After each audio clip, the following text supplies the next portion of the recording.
पेड़ बहुत घना था। ठंड में भी उस पेड़ के पत्तों में हवा न लगती थी, मगर उस पेड़ पर किसी भी पक्षी का घोंसला नहीं था, क्योंकि उस पेड़ पर एक सांप रहता था। छोटी चिड़िया उड़ती हुई कौवे और कौवे के पास आती है। कौवे और कौवी, मैं इस जंगल में नई आई हूँ और मैं अपना घोंसला बनाने के लिए किसी सुरक्षित पेड़ की खोज में हूँ। खोज क्या करनी, वो सामने वाले पेड़ पर बना लो अपना घोंसला। घना भी है और पत्ते भी हैं। उस पेड़ पर तो ठंड में भी ठंड नहीं लगती। धन्यवाद, आपने मेरी मदद की। आप बहुत अच्छी हैं। चिड़िया वहाँ से चली जाती है। गोरी गोरी, अब खाएगा वो बड़ा सांप छोटी चिड़िया को।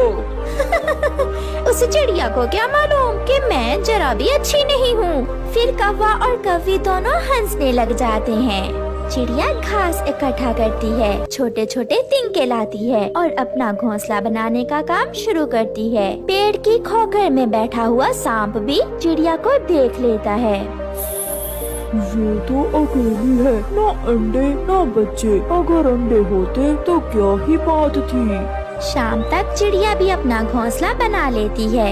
मैंने घोंसला तो बना लिया, मगर इस पेड़ में तो खोखर है। अगर इसमें कोई सांप हुआ तो वो मेरे अंडों को पी जाएगा। मुझे जाकर देखना होगा। चिड़िया उड़कर पेड़ की खोखर के पास जाती है और डर जाती है। सांप सांप, यहाँ तो सच में सांप है। उन कौवों ने जरूर मेरे साथ शरारत की होगी। ना डरो चिड़िया, छोटी चिड़िया ना डरो। मैं बुरा सांप नहीं हूँ, मैं अच्छा सांप हूँ। मैं आपको नहीं खाऊंगा। सांप जी, मैं अंडे देने वाली हूँ। अंडे देने के कुछ दिन बाद ही मैं यहाँ से चली जाऊंगी। आप यहाँ रहें, यहाँ आपको कोई खतरा नहीं है, ना मुझसे और मेरे होते हुए ना ही किसी और से। मैं रक्षा करूँगा आपकी, मैं सेवा करूँगा आपकी। मेरे लिए कोई काम हुआ तो जरूर बताना।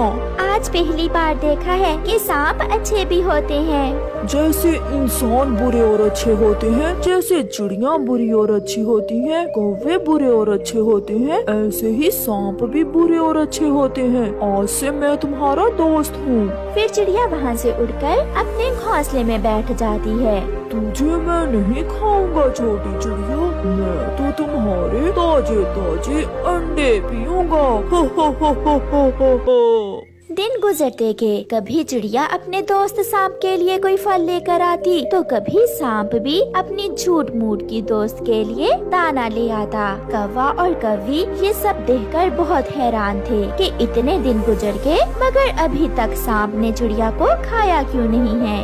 एक दिन गोरी कौवी चिड़िया से कहती है, चिड़िया, वो सांप तुमसे क्या बातें करता है? वो तो बहुत खतरनाक है। कौवी, वो सांप खतरनाक होगा तुम्हारे लिए या फिर दूसरे पक्षियों के लिए। मेरा तो वो दोस्त बन गया है। ये देखो, ये दाना मेरा दोस्त सांप ही लाया है मेरे लिए। अभी वो नदी पर पानी पीने गया है और मैं उसके घर का ख्याल रख रही हूँ। ये सुनकर गोरी कौवी तो हैरान हो जाती है। दोस्ती एक पक्षी की सांप से कैसे दोस्ती हो सकती है?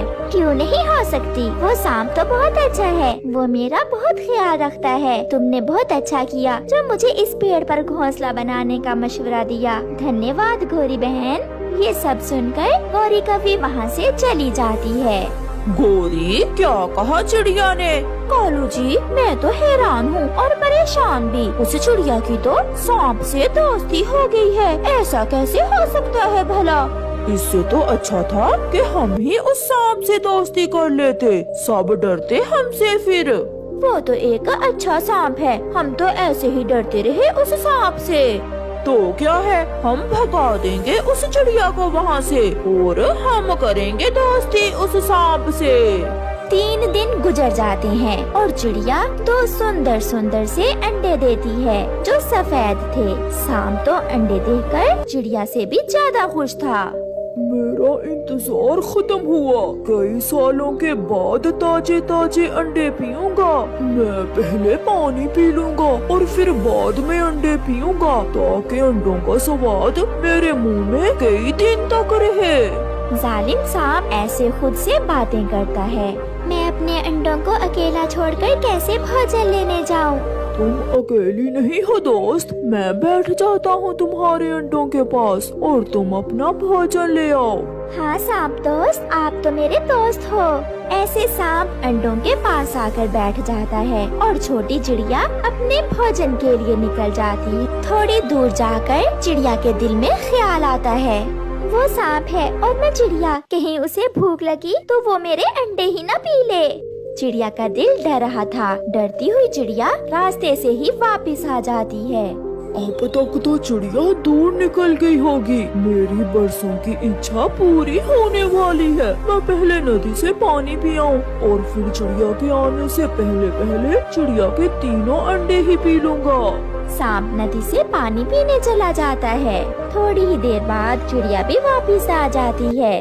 सांप दोस्त तो यहाँ नहीं है। अगर उसे मेरे अंडों की चिंता होती तो वो कभी मेरे अंडे छोड़कर ना जाता। दूसरे पेड़ पर गोरी कव्वे ने भी 2 अंडे दिए थे। वो अपने पति कालू कव्वे से कहती है, कालू जी सुनो, इस पेड़ पर मुझे रात को बहुत ठंड लगती है। तुम जाओ और चिड़िया को वहाँ से भगा दो और हम अपना घोंसला उठाकर उस पेड़ पर ले जाते हैं। हाँ गोरी, अब तो हमें सांप से भी कोई खतरा नहीं है। जैसे उसने चिड़िया से दोस्ती की, ऐसे ही वो हमसे भी दोस्ती कर लेगा। फिर कालू कौवा चिड़िया के पास जाता है। चिड़िया रानी, अब तुम्हारा यहाँ से जाने का समय हो गया है। क्या मतलब कव्वे भैया, मैं समझी नहीं आपकी बात। मेरी पत्नी ने भी 2 अंडे दिए हैं और हम ठंड के दिनों में इस पेड़ पर रहते हैं। तुम किसी और पेड़ पर चली जाओ। मगर आपने खुद मुझे कहा था इस पेड़ पर घोंसला बनाने को। और अब जाने का भी तो मैं खुद ही कह रहा हूँ। चुपचाप यहाँ से चली जाओ। ज्यादा चू चू मुझे पसंद नहीं है। करती भी तो क्या, चिड़िया बेचारी रोते हुए अपना घोंसला उठाकर वहाँ से चल देती है। कौवा और कव्वी अपना घोंसला उस पेड़ पर रख लेते हैं। जब सांप आएगा तो मैं करूँगी उससे दोस्ती की बात। नहीं, मैं करूँगा। इतने में सांप भी नदी से पानी पीकर आ जाता है। कौवा, तुम यहाँ क्या कर रहे हो और मेरी दोस्त चिड़िया कहाँ है? सांप जी, वो बहुत छोटी और कमजोर है। तुम्हारी उस छोटी चिड़िया से दोस्ती अच्छी नहीं लगती। आज से आप हमारे दोस्त बन जाओ। फिर सांप का ध्यान कौवों के अंडों पर जाता है। हाँ, ठीक कहा तुमने। वो बहुत कमजोर थी। मुझे तुमसे दोस्ती करके बहुत अच्छा लगेगा। तो फिर आप यहाँ बैठे हमारे अंडों के पास और हम आपके लिए फल लेकर अभी आते हैं। फिर कौवा और कव्वी वहाँ से चले जाते हैं। चिड़िया छोटी थी और उसके अंडे भी छोटे थे। कव्वी, तुम्हारे अंडे तो चिड़िया से भी बड़े हैं और स्वादिष्ट भी होंगे। ऐसा कहते हुए वो सांप कौवों के अंडे पी लेता है और अपनी खोखर में जाकर गहरी और लंबी नींद सो जाता है। शाम को जब कौवे वापस आते हैं तो वहाँ ना सांप था और ना ही अंडे। हाँ, एक अंडे का खोल सांप की खोखर के पास पड़ा था। कालू, मैं लुट गई, मैं बर्बाद हो गई। वो सांप तो बहुत धोखेबाज निकला, वो मेरे अंडे पी गया। हाय। अगर हम यहाँ ना आते तो वो सांप चिड़िया के अंडे पीता, मगर हमने खुद ही अपने पंजों पर कुल्हाड़ी मार ली। फिर वो दोनों बैठकर रोने लग जाते हैं और चिड़िया दूर ऊंचे पेड़ पर अपने अंडों को लिए आराम से बैठी हुई थी। प्यारे दोस्तों, इस कहानी से हमें सीख मिलती है कि जो कोई गड्ढा दूसरों के लिए खोदता है खुद ही उसमें गिर जाता है और बुराई का अंजाम हमेशा बुरा ही होता है। आपका धन्यवाद।